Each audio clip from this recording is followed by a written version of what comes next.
Bonjour à tous. Dans cette première vidéo du micro-learning, les outils météo 2.0 sont-ils fiables et accessibles à tous? Je vous propose de revenir sur l'intérêt et la nécessité d'apprendre à décrypter votre bassin de navigation dans l'objectif de mieux appréhender les variations de la météo à l'échelle locale, de fiabiliser les prévisions tout au long de votre parcours et de ne pas vous laisser surprendre.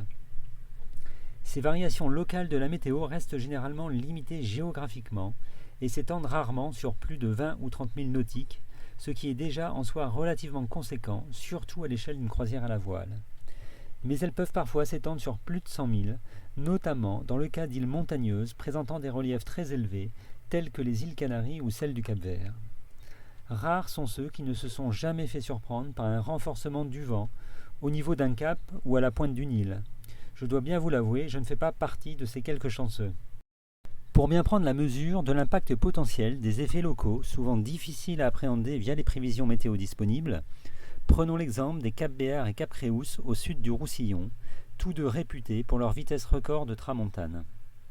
En comparant les prévisions des modèles GFS, qui est un modèle à maille large 22 km, et Arome, qui est un modèle à maille fine 1 km, à 10 000 au large du Cap Créus, la différence de force du vent annoncée apparaît minime, avec 12,5 nœuds pour le modèle GFS contre 14,5 nœuds pour Arome, et plus au large, ces deux modèles convergent également plutôt bien.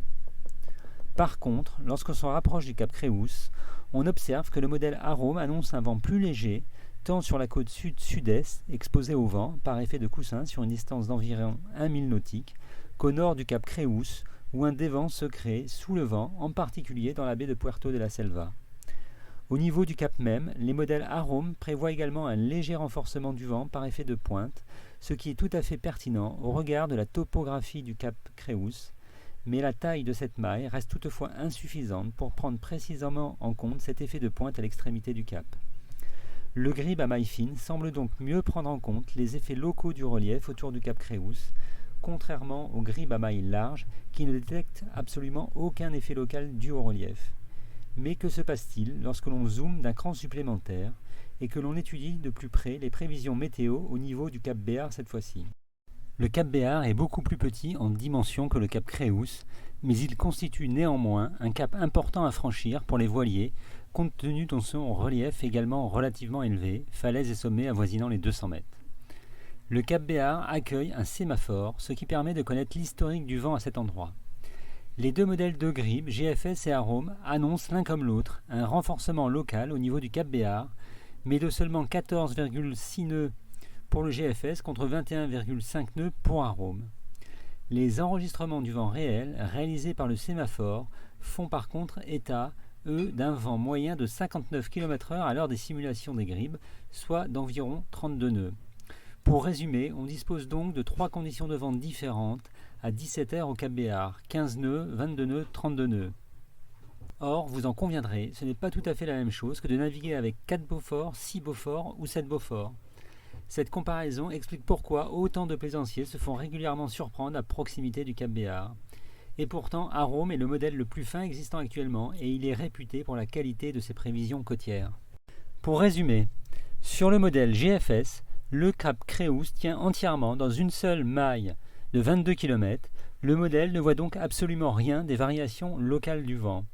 Sur le modèle Arome, le Cap Créus est couvert par une dizaine de mailles d'un kilomètre environ. Les dévents et les coussins du Cap Creux deviennent visualisables. Sur ce même modèle Arome, le Cap Béar, plus petit que le Cap Créus, n'est couvert que par une seule maille. Et cette fois-ci, ce modèle ne voit pas grand-chose. Ne vous laissez donc pas griser par les couleurs et animations de votre cartographie grib, qui auront vite fait de vous faire perdre de vue la taille de maille utilisée et donc la fiabilité de la prévision proposée. Gardez toujours en mémoire que pour être pertinent, un fichier grib doit proposer une taille de maille cohérente et adaptée à votre bassin de navigation. À défaut, ces prévisions resteront grossières au regard de la topographie réelle de la côte le long de laquelle vous naviguez. En conclusion, même les modèles de grib présentant la maille la plus fine ne pourra rendre compte des conditions réelles observables le long d'un trait de côte très tourmenté. Ainsi, quelle que soit l'origine de vos données météo, et y compris avec les gribs les plus fins, il vous faudra toujours compléter les prévisions disponibles par une observation et un décryptage minutieux de votre plan d'eau au niveau des reliefs, notamment si ces derniers sont importants, comme en Méditerranée par exemple, afin de localiser les possibles zones d'accélération, de calme ou de changement de direction du vent. Des nuages et de leur stade de développement qui vous renseigneront sur la présence d'une brise thermique ou la formation d'un grain. De l'état de la mer qui présentera un état de surface différent localement en fonction de la profondeur ou la présence d'un haut fond ou d'un courant. En procédant de la sorte, vous pourrez ainsi anticiper les variations locales de la météo en tirant profit et surtout ne pas vous laisser surprendre. Je vous invite donc à observer attentivement, à chaque fois que vous en aurez l'opportunité, les effets du relief sur le vent, à identifier les nuages de type cumulus générateurs de grains et d'orages, ainsi que les modifications de l'état de la mer à l'approche d'une côte ou en présence d'un courant, afin de renforcer votre capacité d'analyse d'une zone côtière avant de partir en mer. Je vous laisse sur ce petit exercice et je vous retrouve pour la prochaine vidéo.